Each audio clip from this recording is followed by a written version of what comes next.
అందరికీ నమస్కారం. ముందుగా ఈ వీడియోకి ఒక లైక్ కొట్టి ఛానల్ని సబ్స్క్రైబ్ చేసుకోండి. అదృష్ట స్త్రీ యొక్క 8 లక్షణాలు, శరీర భాగాలు, పెళ్లి తర్వాత అదృష్టం ఒక్కసారిగా ఎందుకు మారుతుంది అని మీరొక్కసారైనా ఆలోచించారా? ఇది యాదృచ్ఛికమా లేదంటే ఏదైనా కారణముందా అని ఎప్పుడైనా ఆలోచించారా? మన గ్రంథాలలో సాముద్రిక శాస్త్రంలో స్త్రీ గుణగణాలు మరియు లక్షణాల గురించి ప్రస్తావన ఉంది. అవేమిటో ఇప్పుడు ఈ వీడియో ద్వారా మనం తెలుసుకుందాం. ఇలాంటి లక్షణాలు ఉన్న స్త్రీని వివాహం చేసుకుంటే వీధిన పడినవారు కూడా కోటీశ్వరులవుతారు, సుఖాలను అనుభవిస్తారు, లేదంటే ధనం పోయి వీధిన పడతారు. స్త్రీని అర్థం చేసుకోవటం కష్టం మాత్రమే కాదు, అసాధ్యం కూడా. తలరాత రాసిన బ్రహ్మదేవుడికి స్త్రీ పూర్తిగా అర్థం కాలేదు. మొదటిగా స్త్రీ యొక్క అదృష్ట లక్షణాల గురించి తెలుసుకుందాం. మొదటిగా కాలి బొటనవేలు. స్త్రీల యొక్క కాలి బొటనవేలు నేలను తాకినట్లయితే ఆ స్త్రీ చాలా పవిత్రమైనదిగా పరిగణించబడుతుంది. సాముద్రిక శాస్త్రం ప్రకారం అటువంటి స్త్రీ ఎక్కడికి వెళుతుందో అక్కడ ఎల్లప్పుడూ కూడా ఆనందం మరియు శ్రేయస్సు ఉంటుంది. ఆమె భర్తకే కాదు, మొత్తం కుటుంబానికి కూడా తను అదృష్టవంతురాలు. అలాంటి స్త్రీ ఇంట్లోని ప్రతి ఒక్కరినీ సంతోషంగా ఉంచగలుగుతారు. ఇలాంటి స్త్రీ ఏ ఇంట్లో అయితే అడుగుపెడుతుందో ఆ ఇల్లు స్వర్గసుఖాలతో నిండిపోతుంది. ఇక రెండవదిగా తండ్రులాంటి రూపం. ఒక అమ్మాయి యొక్క రూపం తన తండ్రిని పోలి ఉంటే తను చాలా అదృష్టవంతురాలు. అలాగే తన కుటుంబానికి ఎలాంటి అపకీర్తి తెచ్చిపెట్టదు. అలాగే ఒక అబ్బాయి తన తల్లి రూపాన్ని కలిగి ఉంటే అతడు కూడా అదృష్టవంతుడిగా పరిగణించబడతాడు. మూడవది విశాలమైన నుదురు. నుదురు 3 వేళ్ల వెడల్పు కలిగి అర్ధచంద్రాకారంలో ఉన్న అమ్మాయికి తెలివితేటలు బలంగా ఉంటాయి. ఇలాంటి స్త్రీలు ఎక్కడికి వెళ్లినా పరిస్థితులను తమ చేతిలోకి తెచ్చుకోగలరు. వీరికి జీవితంలో దుఃఖం కలగదు. ఇలాంటి అమ్మాయి ఇంటికి కోడలిగా వస్తే ఆ ఇంటి జాతకం కొద్ది రోజుల్లోనే మారిపోతుంది.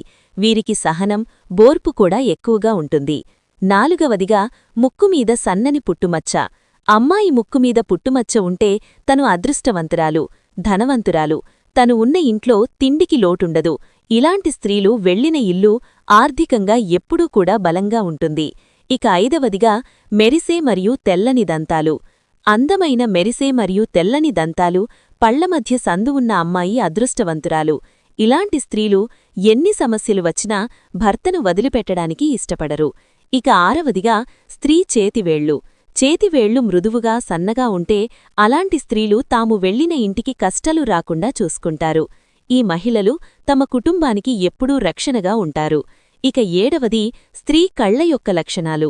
ఎగువ మరియు దిగువ భాగం ఎర్రగా ఉండి తెల్లని భాగం పాలవలె కనిపిస్తుంటే ఆ స్త్రీ చాలా అదృష్టవంతురాలు. ఆమె నడక రాజహంసలాగా, ఆమె నడుము సన్నగా ఉంటే భర్త ద్వారా సకల భోగాలు అనుభవిస్తుంది. ఇక ఎనిమిదవది స్త్రీ యొక్క వెంట్రుకలు. అమ్మాయి చేతిమీద ఎక్కువగా వెంట్రుకలు లేకుండా మృదువుగా ఉన్నట్లయితే అలాంటి స్త్రీ తన కుటుంబాన్ని కష్టాల నుండి బయటపడేయటం కోసం తన భర్తతో పాటు ఎలాంటి కష్టాలనైనా భరించడానికి సిద్ధంగా ఉంటుంది. ఏ స్త్రీకైతే అందమైన మరియు పొడవైన జుట్టు ఉంటుందో ఆమెను మహాలక్ష్మి స్వరూపంగా భావిస్తారు. అటువంటి మహిళను వివాహం చేసుకున్నట్లయితే ఆమె సౌభాగ్యవంతురాలు అవుతుంది. ఇంటికి సౌభాగ్యాన్ని తీసుకువస్తుంది. ఆ కుటుంబం ఎప్పుడూ కూడా ధనధాన్యాలతో నిండి ఉంటుంది. స్త్రీ యొక్క శరీర భాగాలు మరియు వారి అదృష్టం ఏ విధంగా ఉంటుందో ఇప్పుడు మనం తెలుసుకుందాం. అలాగే స్త్రీ ఒంటిమీద ఉన్న గుర్తులను బట్టి కూడా అదృష్టం ఎలా ఉంటుందో ఇప్పుడు మనం తెలుసుకోబోతున్నాం. ముందుగా హిందూ మతంలో ఆడపిల్ల పుడితే లక్ష్మీదేవి అని పిలుస్తారు. స్త్రీని పూజిస్తారు. స్త్రీలను గౌరవించే ఇంట్లో లక్ష్మీదేవి తప్పకుండా ఉంటుంది. సాముద్రిక శాస్త్రం ప్రకారం స్త్రీ యొక్క కొన్ని భాగాలు పెద్దనిగా ఉంటే మిగతా స్త్రీలకన్నా అదృష్టవంతురాలుగా పరిగణించబడుతుంది. అవేమిటో ఇప్పుడు మనం తెలుసుకుందాం. ఎడమ చెంపపై పుట్టుమచ్చ. స్త్రీ యొక్క ఎడమ చెంపపై పుట్టుమచ్చ ఉంటే తను అధికంగా తింటుంది. ఎప్పుడూ కూడా ఆహారం గురించి ఆలోచిస్తూ ఉంటారు. ఇంటిని ఆనందంగా ఉంచగలరు. వంట కూడా బాగా చేస్తారు. ఇక రెండవదిగా పెద్ద పెద్ద కళ్ళు ఉన్నవారు. పెద్ద పెద్ద కళ్ళు ఉన్న స్త్రీలని జింక కళ్ళు అంటారు. వీరు తమ కళ్లతో ఇతరులను ఆకర్షిస్తారు. వీరికి మిగతా వారి నుండి వ్యతిరేకత తక్కువగా ఉంటుంది. వీరు అనుకున్న పనులు సాధించగలరు. పెద్ద పెద్ద కళ్ళు ఉన్న స్త్రీల జీవితంలో ప్రేమ ఇంకా సంతోషం ఎప్పుడూ కూడా ఉంటాయి. ఇక మూడవది పొడవాటి ముక్కు. పొడవాటి ముక్కు ఉన్న స్త్రీలు సమస్యలను శాంతియుతంగా పరిష్కరించగల అద్భుతమైన సామర్థ్యాన్ని కలిగి ఉంటారు. ఇలాంటి స్త్రీలు ఖర్చు చేయడానికి ఇష్టపడతారు. కాని వీరికి ఎప్పుడూ కూడా వృధా కాదు. పొడవాటి వేలు కలిగిన స్త్రీలు. ఏ స్త్రీకైతే చేతులు పొడవుగా ఉంటాయో వారు అత్యంత తెలివైనవారు, కాస్త గడుసుతనం ఉంటుంది. వీరు చదవడానికి రాయడానికి ముందు ఉంటారు. ఇలాంటి స్త్రీలు ఖర్చు చేయడానికి ఇష్టపడరు. తన కుటుంబం వల్ల చాలా సంతోషంగా ఉంటారు. 5వదిగా మృదువైన గులాబీ రంగుగల పాదాలు. గులాబీ రంగు మృదువైన పాదాలు కలిగిన స్త్రీ అక్రమ సంబంధాలపై ఆసక్తి లోతుగా ఉంటుంది. ఇలాంటి స్త్రీలు వివాహమునకు ముందు మరొకరిని ప్రేమించి ఉంటారు. వీరు ప్రేమించిన వారిని లేదా తన భర్తను చాలా సంతోషంగా చూసుకుంటారు. ఇక 6వదిగా నాభి వద్ద పుట్టుమచ్చ. నాభి వద్ద పుట్టుమచ్చ ఉన్న స్త్రీలు ధనాన్ని కలిగి ఉంటారు. వీరి జీవితంలో దరిద్రమనే పదానికి చోటు ఉండదు. ఎటువంటి వారినైనా తమ దారిలోకి తెచ్చుకోగలరు. తను ఏ కార్యాన్నైనా సులువుగా సునాయాసంగా సంతోషంగా చేయగలుగుతుంది.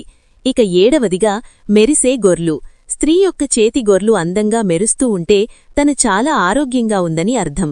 ఇలాంటి స్త్రీలు భర్త యొక్క కష్టాన్ని సుఖాన్ని పంచుకోగలరు.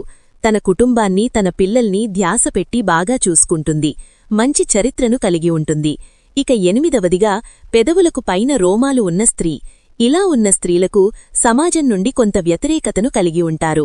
ఇలాంటి స్త్రీలకు కోపం ఎక్కువ. ఎవరైనా తమ మాట వినకపోతే చెప్పలేనంత కోపం వచ్చి ఆ కోపంలో దేన్నైనా నాశనం చేస్తారు. అలా సంపదలు నాశనం చేసుకుంటారు. సాముద్రిక శాస్త్రం ప్రకారం మహిళల యొక్క అరికాలలో చాలా రహస్యాలు వ్రాయబడి ఉన్నాయి. త్రికోణాలు గుర్తులు ఉంటాయి. ఆమె చాలా శుభ్రత మరియు బుద్ధిమంతురాలైన స్త్రీ అవుతుంది. అటువంటి స్త్రీని వివాహం చేసుకున్న పురుషుడు ఎప్పుడూ కూడా తమ జీవితంలో నిరాశను చెందడు. అర్థం చేసుకునే భార్య లభించిందని చాలా సంతోషిస్తారు. ప్రతి పనిలోనూ కూడా భర్తకు సహాయకరంగా ఉంటుంది. ఏ స్త్రీకైతే త్రికోణాలు ఉంటాయో వారు భాగ్యశీలులు అవుతారు. అలాగే చాలామంది ఆడవారి మొహం మీద పుట్టుమచ్చలను చూసే ఉంటారు. మొహం మీద కొన్ని ముఖ్యమైన ప్రదేశాల్లో పుట్టుమచ్చలు ఉండటం చాలా శుభప్రదంగా చెప్పబడింది. పుట్టుమచ్చలు కేవలం భాగ్యవంతులైన మొహం మీద మాత్రమే ఉంటాయి. ఏ మహిళలకైతే ముక్కు దగ్గర పుట్టుమచ్చ ఉంటుందో అటువంటి మహిళలు చాలా భాగ్యశీలులు. చూశారు కదా ఈ వీడియోని. ఈ వీడియో గనక మీకు నచ్చినట్లయితే లైక్ చేయండి, షేర్ చేయండి, సబ్స్క్రైబ్ చేసుకోండి. Thank you for watching.